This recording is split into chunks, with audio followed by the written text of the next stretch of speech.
You may recall that several weeks ago in class, we analyzed the symmetries of the tetrahedron. I want to revisit that discussion.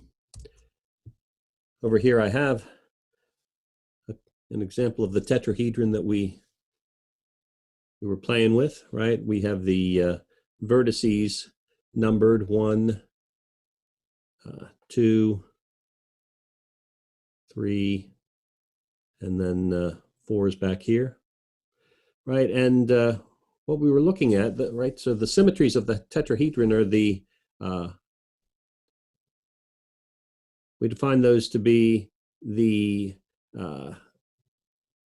actions that we could take on the tetrahedron. In other words, how many ways could we move the tetrahedron so that whenever we were done moving it, it was in exactly the same position it was in before. So if the vertices weren't numbered, we wouldn't be able to tell at all that that there was any motion that had been done at all. And so we focused on two motions in particular, right? We focused on the motion that sends vertex 1 to vertex 2, and at the same time sends 2 to 3 and sends 3 to 1. So that would be the motion that we get by, let's see, spinning it in this direction.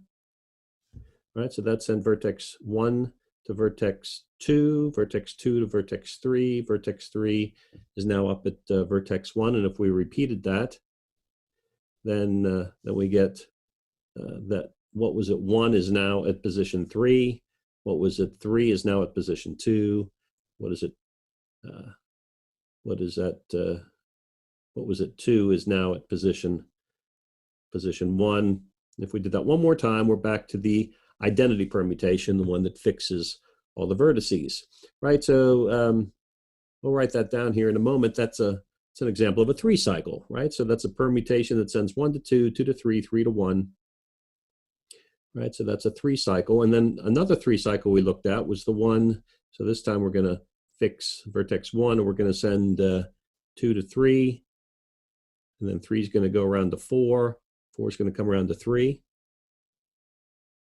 Right, and if we do that again, then the vertex that was at 4 before, do this twice, is now in position 3. 3 is in position 2, and 2 is back here at position 4. If we do that one more time, then we're back to the identity again. Right, so that's another 3 cycle. So you might recall in class what we did was looked at combinations of those, looked at compositions of those two 3 cycles, and we tried to make a Cayley graph that contained all of the possible combinations that we could get, right? Doesn't really matter which one we begin with. I think I'll start with this vertex and call that the identity permutation. And let's let this arrow represent the permutation that we looked at first, that first 3 cycle, one that sent 1 to 2, 2 to 3, and 3 to 1. Right, and we'll let the other arrow style, the dotted arrow, represent the permutation that sent 2 to 3, 3 to 4, and then 4 back to 2 again. Right, and you'll recall the exercise was that we, let's see if we started at 1, 2, 3, for example, and we followed it with a dotted arrow. In other words, if we followed it with the 2, 3, 4 permutation, we wanted to see what permutation resulted. Notice I'm writing it this way, even though I'm going to be following the arrow in this direction. We write that from right to left because, again, these are functions, and function composition is done from right to left. Well, let's see what we get. So this would send, let's see, 1 goes to 2. Under this permutation, this picks 2 up and sends it to 3. So in total, 1's going to 3. This permutation sends 3 to 1. This permutation fixes 1. And so 3 is going to go to 1. So that ends that cycle. See where 2 is going to go. 2 is going to go first to 3. And then this picks 3 up and sends it to 4. So in total, 2 is going to 4. And we better have that 4 goes to 2 because it's the only vertex left, but let's double check. 4, this fixes 4. This sends 4 to 2. So sure enough, that's exactly what we get. So whenever we start at 1, 2, 3, and we follow it with 2, 3, 4, this is the permutation we get. Now, I'm not going to repeat everything we did that day several weeks ago. I would suggest that you go ahead and do this on your own. We did it as a group in class, you'll recall, and fill in all of the remaining permutations that are associated with each vertex. But I want you to do it this time with the following thought in mind, the following observation. 1, 2, 3 is a 3 cycle, which means it's what kind of a permutation? Right? Remember, a 3 cycle, let's see, this particular 3 cycle could be written as 1 goes to 3, 1 goes to 2, right? It could be written with 2 transpositions, right? Similarly, 2, 3, 4 could be written as a product of 2 transpositions.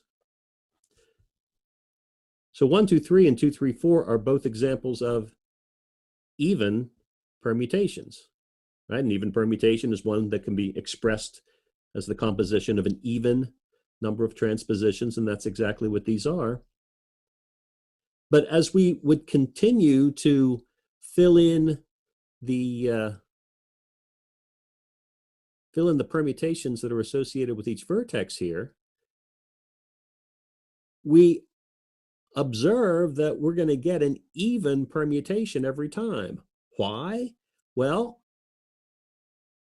the entire group that we're generating is generated by 2 even permutations, right? It's generated by these permutations down here. And we know that the product of 2 even permutations is going to be even. So if I start here at 2, 3, 4, and let's see, if I multiply that by, well, let's say itself. So if I take 2, 3, 4 and compose it with 2, 3, 4, of course, in thinking about it going in this direction. So 2, 3, 4, 2 goes to 3, then 3 goes to 4, so 2 goes to 4.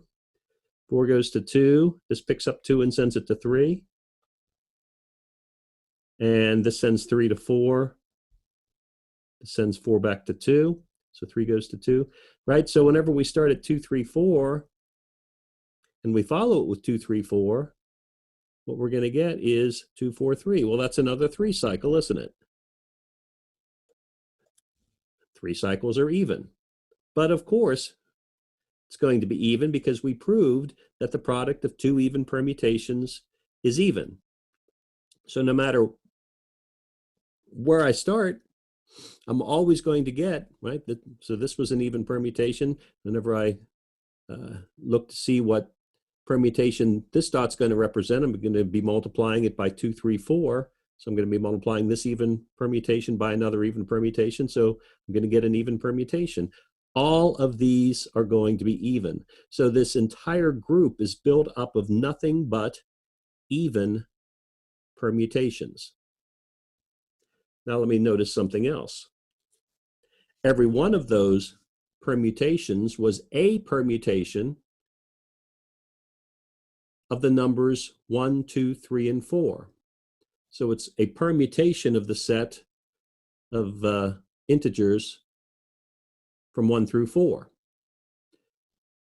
There are, let's see, how many such possible permutations are there? Well, we can't express them all as a symmetry of the tetrahedron because, well, for example, I can't interchange 2 and 4 by a rigid motion of the tetrahedron. So I wouldn't be able to get the transposition that sends 2 to 4 and 4 to 2.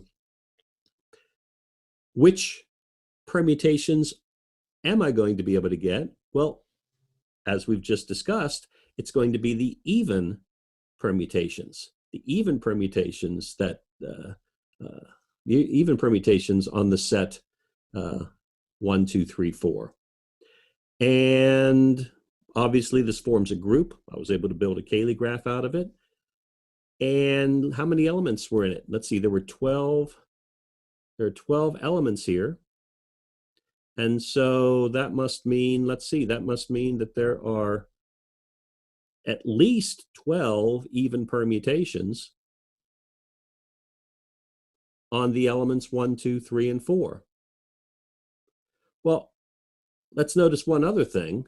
Let's go back to that transposition that we said we can't get. We're not going to see 2, 4 appear on here anywhere, right? That was an odd permutation. That's not going to appear. But what would happen if I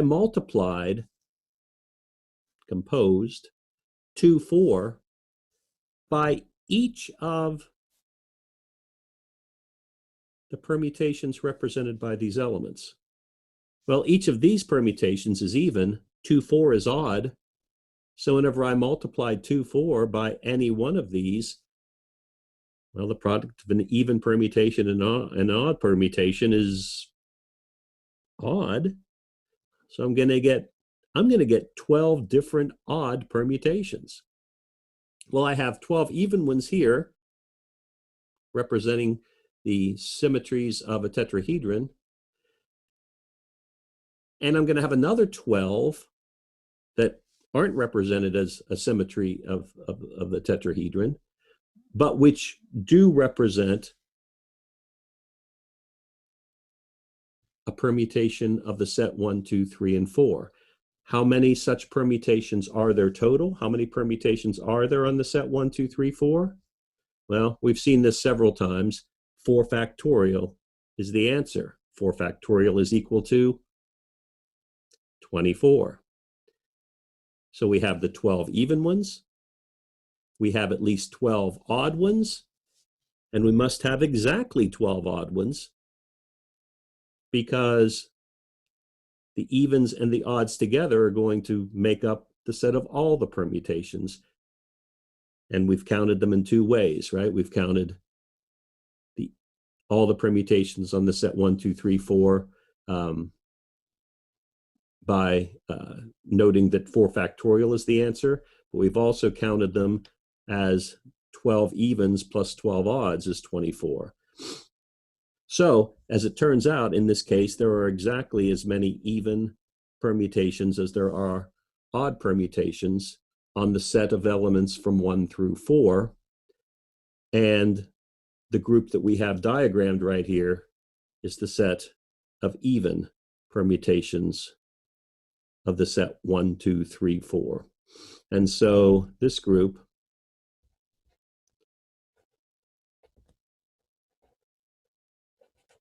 represents the even members of the group of all permutations on 4 elements. This actually has a special name. This is called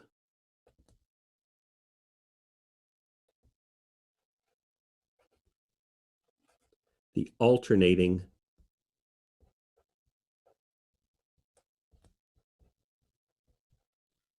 group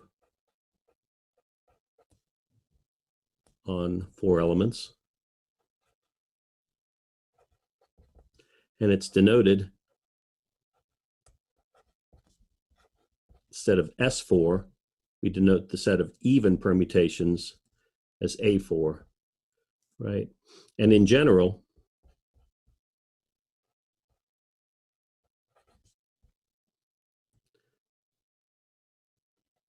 we write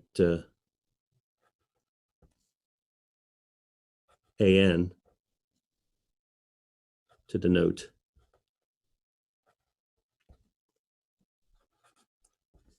the even permutations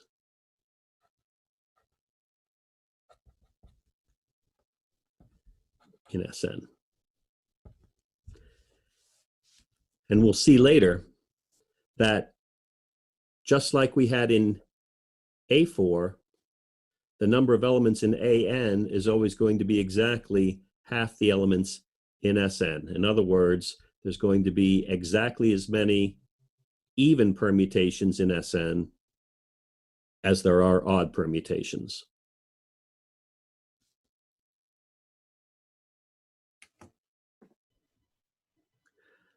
I'd like to verify now a statement that we made just a moment ago, and that is that the alternating group on n elements, in other words, the group of even permutations on n elements, is exactly half the size of the full symmetric group on n elements, right? We saw that the permutations on 4 elements had 24 permutations in it, and that the number of those that were even was exactly 12. And I'd like to show that this is true in general. Actually, what I'd like to do is to have you show that this is true in general, and I'm going to give you a little bit of assistance in how to think about it. In fact, what you're going to prove is a whole lot more. Let me go back to the whiteboard to show you what it is you're going to prove exactly. Now, this appears as theorem 158 in our course notes, and what the theorem says is that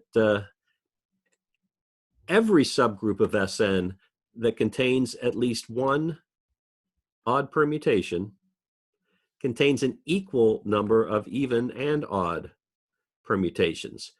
Well, as a special case of this, Sn is a subgroup of itself, right? So I'll use S4 as an example, since that's what we were talking about most recently, right? So S4, because it contains at least one odd permutation, right? Let's say the permutation that sends 1 to 2 and 2 to 1, that transposition is an odd permutation. This theorem will say that since it contains at least one, it will contain an equal number of even and odd permutations. Well, we saw that specifically for S4, but that's one of the things that this theorem will give us as a consequence. But it gives us a whole lot more. It's going to show that for S5, right? For example, S5, that also contains the transposition that sends 1 to 2 and 2 to 1. That's an odd permutation, right? It's a single transposition. And so since S5 contains at least one odd permutation, it's going to contain an equal number of even and odd permutations. So the number of even permutations is going to be half the number of odd permutations. So in that case, with S5, let's see, there are 5 factorial elements in S5. That's 120. Half of those, 60 of those, are going to be even.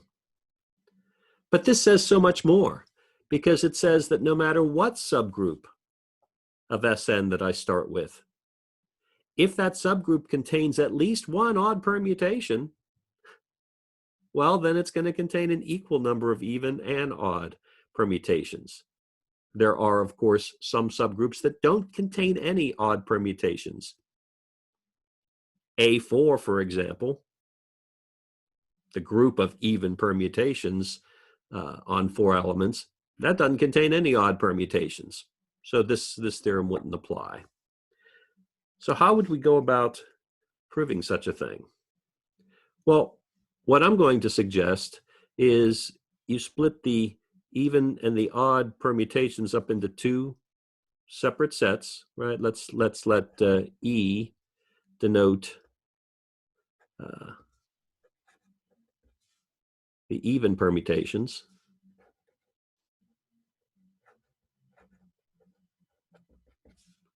of G, right? G is some subgroup of Sn. And again, we're assuming that G is a subgroup of Sn that contains at least one odd permutation. Should probably start with that. Let's let G be a subgroup of Sn that contains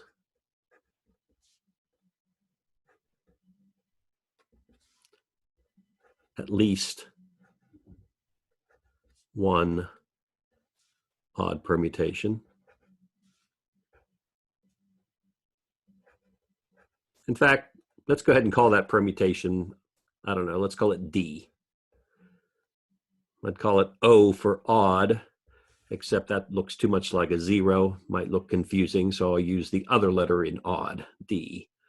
All right, so we're going to let E denote the set of even permutations of G, and let's let capital D denote the set of odd permutations.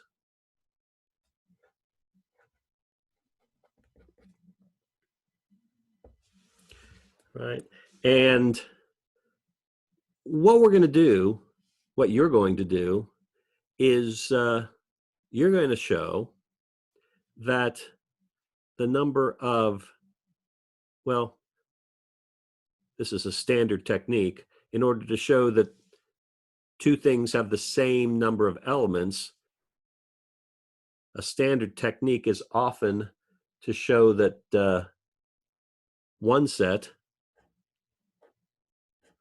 is no larger than the other, right? I'm using this notation to mean this is the number of elements in D, number of elements in E. So kind of a step one, let's show that the number of elements of D is no more than the number of elements of E.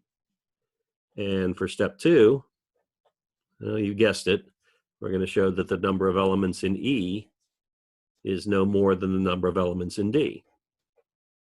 Well, if we can show both of these, that's going to imply, right, these two together is going to imply that the number of elements of D is equal to the number of elements of E. Right, so that's the general plan, that's the general outline. Of course, how are we going to show these individually? Well, what I'm going to suggest is that we're going to use this, well, we're going to have to use this somehow. We know that by definition, or by assumption, G contains at least one odd permutation, right? We have identified one that we're calling D. And if I take anything else that's in D, and I multiply, compose it with D, what am I going to get? Well, let's see. So F's in D, D is in D, D's the set of all odd permutations. So whenever I compose these two odd permutations, I'm going to get a permutation that lives, yeah, it's going to live in E. Right? And not only that, and you're going to need to show this, if I have two different permutations that are in D, right? So some F1 and F2 that aren't the same, but they're both in D, it's going to turn out that these members of E, right, this member of E and this member of E, they're going to have to be different. Well, what that means is that for each thing in D, there's a unique thing in E, right? So that's going to mean, right? So that means that there are, let's see, which of these is that going to show? For everything in D, I can find a distinct member of E. Well, there might be more members of E out there, but there are at least as many members of E as there are members of D. So that will show step one. Guess how we're going to show step 2? Well, if I took something in E, so if I took some permutation that's in E,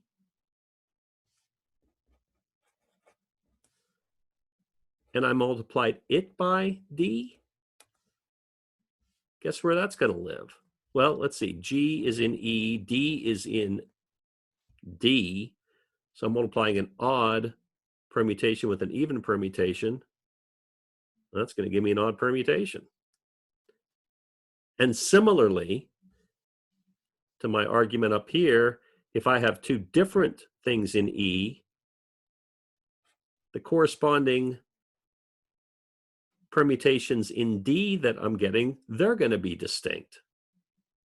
And so what that tells me is that E is no larger than D. Well, if D is no larger than E and E is no larger than D, D and E are the same. So I've given you kind of a hand-waving argument. I'd like you to fill in the details.